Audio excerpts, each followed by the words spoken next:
Hi, this is Rethik, your biology subject matter expert from MEMONEET.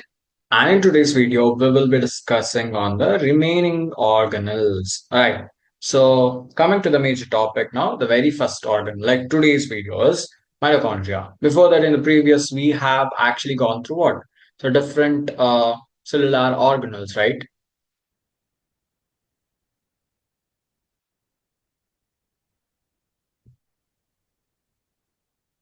So what was the very first thing we have discussed regarding the cell membrane, then the uh, mosaic model was also being discussed. We have also discussed a very important thing, that is the cell wall, then rough endoplasmic reticulum and smooth endoplasmic reticulum, Golgi apparatus, lysosomes, vacuoles, right? And today we will be discussing about what? Mitochondria, which is actually called as the powerhouse of the cell. So whatever the function or the energy that cell gets or we get is actually through the mitochondria, because mitochondria is a one where the ATP synthesis takes place. So why ATP is very important? Because ATP is very essential, right, for any mechanism or any reactions to happen. ATP is very important. So mitochondria, so if it is very singular, like one individual mitochondria, if it is one, we normally call it as mitochondrion, right? Unless specifically when they are stained, are not easily visible under the microscope. That means if they are not stained, okay, cellular staining has not happened, then you cannot see it under the microscope. This is one point. And the number of mitochondria per cell is variable depending on the physiological activities. In sense, say like if you have one cell, our body is made up of different cells. So the mitochondria number or the number of mitochondria in a cell varies from cell to cell. So in terms of its shape, size, even that is also can be absorbed in the variability. That means the size and shape you cannot approximately say what is the size and shape. Even it gets varied when we absorb. But in typically when we are saying, okay, so casual shape and sizes like cylindrical in size, the way you can see here, and diameter of 0.2 to 1.0 meter, which is average 0.5 something, and the length is 1.0 to 4.1 meter in length. So each mitochondria is a double membrane bounded structure. Double membrane bounded structure. This is double membrane bounded structure. So can you see mitochondria is actually made up of what? A double membrane bounded structure here, like this, right? So this is double membrane bounded structure having outer membrane and the inner membrane. So this is inner membrane and we do have the outer membrane here. So this is and the inner membrane dividing its lumen, okay, dividing its lumen distinctly into two aqueous compartments. So that is, one is outer compartment. You will see whatever that you are seeing here will be the outer compartment, and the inner compartment will also be absorbed. So the inner compartment that you are actually seeing, this one, right? It is actually called as matrix. Okay, so you'll see this matrix here. The outer membrane that you are actually seeing here, that the outer membrane forms the continuous limiting boundary of the organelles. Okay, whereas the inner membrane which you are observing here forms a number of infoldings, that is folding like structure, which we actually call as cyst cystae or cystra. So if it is single, we normally call it as CRISTA cystra. So if it is many, cystrae is what it has been pronounced. So it is present inside the matrix, towards the matrix. Okay, this is the matrix. And what you're seeing, the foldings, is actually the cister.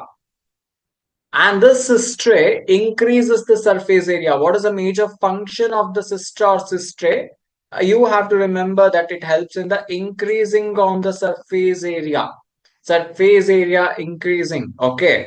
And the two membranes have their own specific enzyme associated with the mitochondrial function. That means they have their own specific enzyme for sure. Matrix and cistrae, they're associated. That means they actually help, they contribute in mitochondrial function, associated with the mitochondrial function. So the mitochondria are what? They are the sites of aerobic respiration. They produce a cellular energy, as I have already told, that is called ATP, right? Hence, I can call the mitochondria as a powerhouse of the cell. ATP is required for everything, for your digestion, respiration, absorption, reaction, everything ATP requires. So, which is the organelle producing the ATP? Now I can say that the mitochondria is the one which is actually producing the ATP. Okay, that is the cellular energy in the form of ATP. Then the matrix, right, also possesses what? A single circular DNA molecule. And it also have few RNA molecules and some of the ribosomes, which is 70S, and the components required for the synthesis of protein. Okay, so these are the things which normally consist of. And how do you see the division of mitochondria? Through the fission. So this is all about the mitochondria. Okay.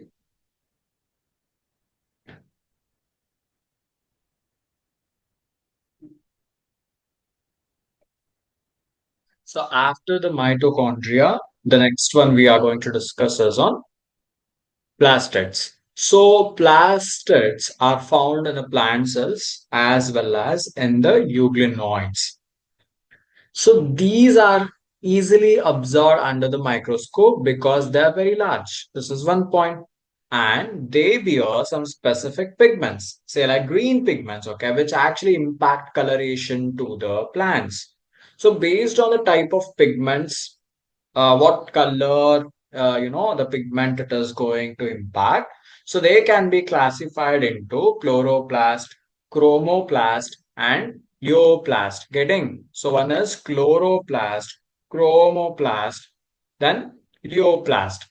So the chloroplast contains chlorophyll pigment and carotenoid pigments, so which are actually responsible for trapping light energy essential for the photosynthesis. So green color pigmentation are one which chlorophylls, right? They contains this chlorophyll, which is actually a green color pigmentation. And you will be having what is actually making the chlorophyll green? Because it has carotenoid pigments, okay, which is actually making it green. Then next, in the chromoplast, so you will have that is the flat soluble carotenoid pigment like carotenoid, then xanthophylls and others are also present. So these gives the part of the plant a yellowish color or orange color or red color. Okay. So then the leucoplast is also there. They're colorless plastids of varied shape and size with stored nutrients. Amyloplast stores the carbohydrates, which is nothing but starch. If you observe in potato and all, so you will see that the fats, whereas they are being stored, starch has been stored. Whereas in the alveoplast, they normally store the proteins. You should know what stores what and what is actually implanting, or sorry, what is actually giving the coloration. Which pigment is actually giving the coloration. The majority of the chloroplast of the green plants are found in mesophyll cells of the leaves, very important, and they are lens shaped or oval shape or spherical, discontinuous or discoid shape, even ribbon-like organelles having variable length, and this is the length, okay? Their number varies from 1% cell of the Calmodomonas, which is a green algae, to 20 to 40 per cell in the mesophyll. Then, like mitochondria, these chloroplasts are also double membrane bounded structure. Of the two, the inner cytoplasm membrane is relatively less permeable, that you are seeing inner cytoplasm membrane and the outer cytoplasm membrane. Okay. So inner cytoplasm membrane is less permeable towards anything which passes through it.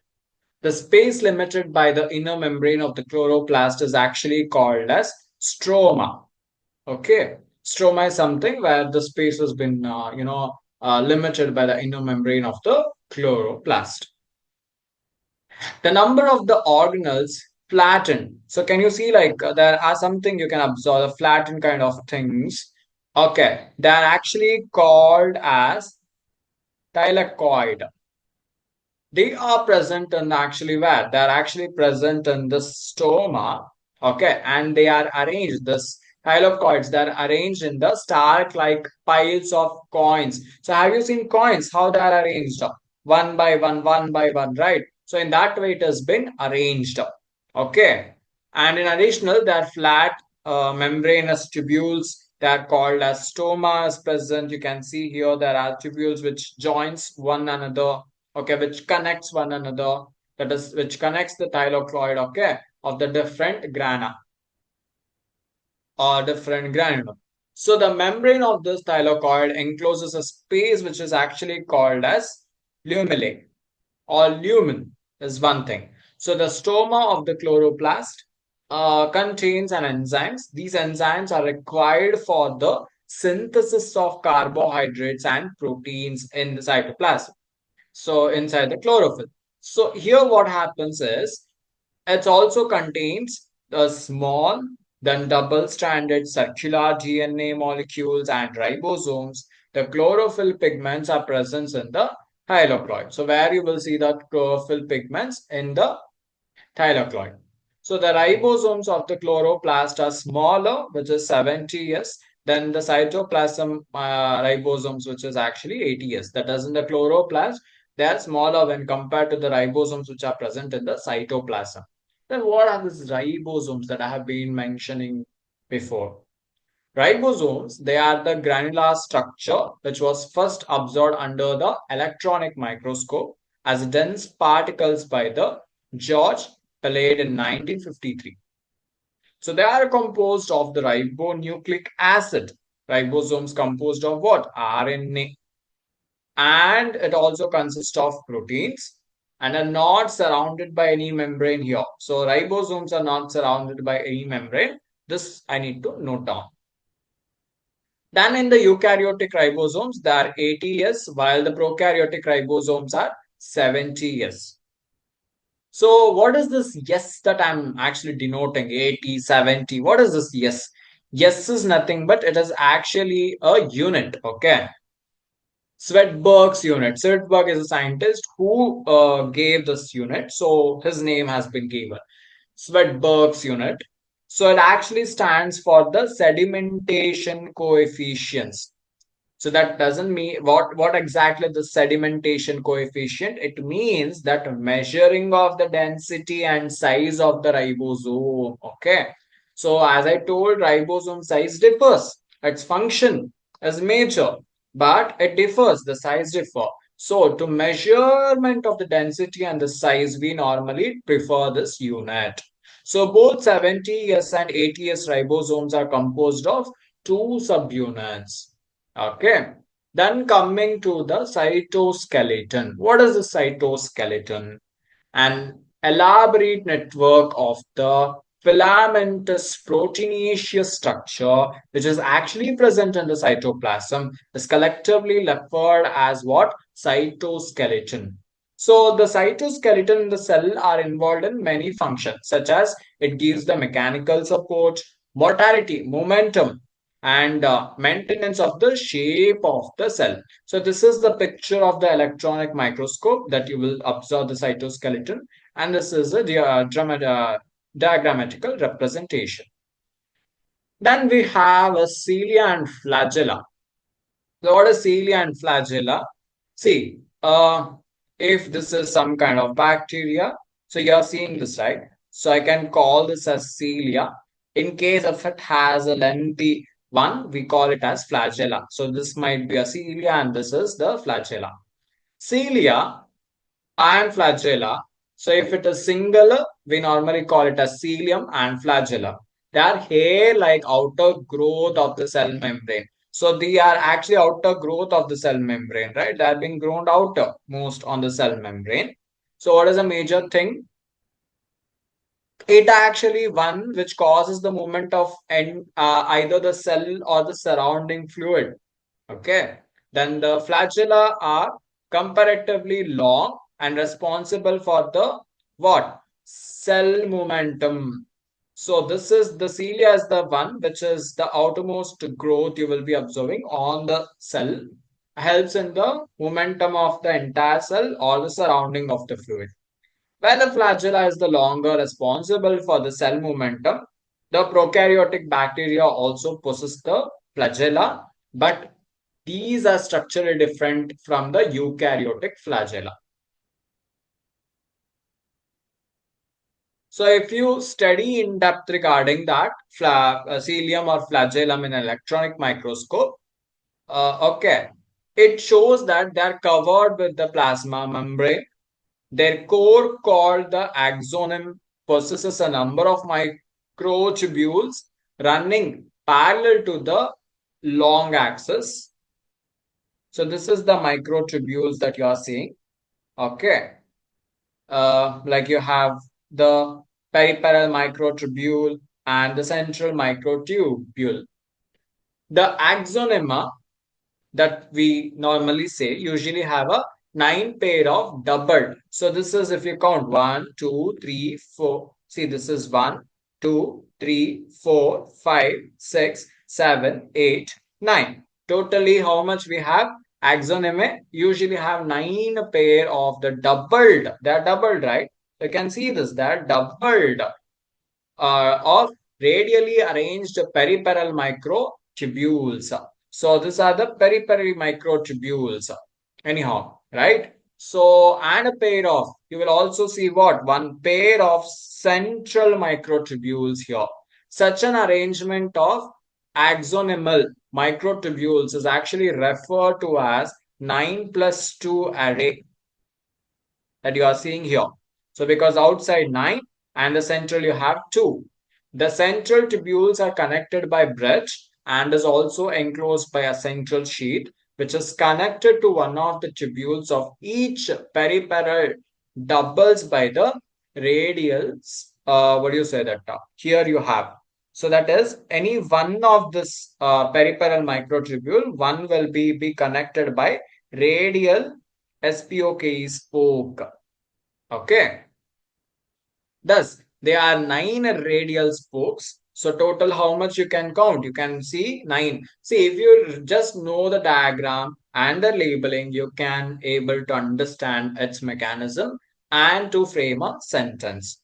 So here you are seeing obviously nine peripheral microtubules are there, out of which one will be having, each one will be having the radial poke. Totally nine radial pokes will be present, right? So thus, nine radial pokes. The peripheral doubles are also interconnected by linkers. They have been interconnected by what? They have been interconnected by the linkers. Both the cilium and the flagellum emerges from the centrioles. Okay, they do emerges from the centrioles like structure. They are called as basal body. This is very important. So this was all about the organelles of what do you say that animal cells and plant cells. Okay, and the basic function. The only thing that you need to remember here is the structure, their function, and how they are being made up of. So this is what you need to concentrate here. So with regarding to this chapter, if you feel any doubt, you can contact me through the message comment section, or else you can also contact me through the Telegram channel. Okay. Thank you. Bye.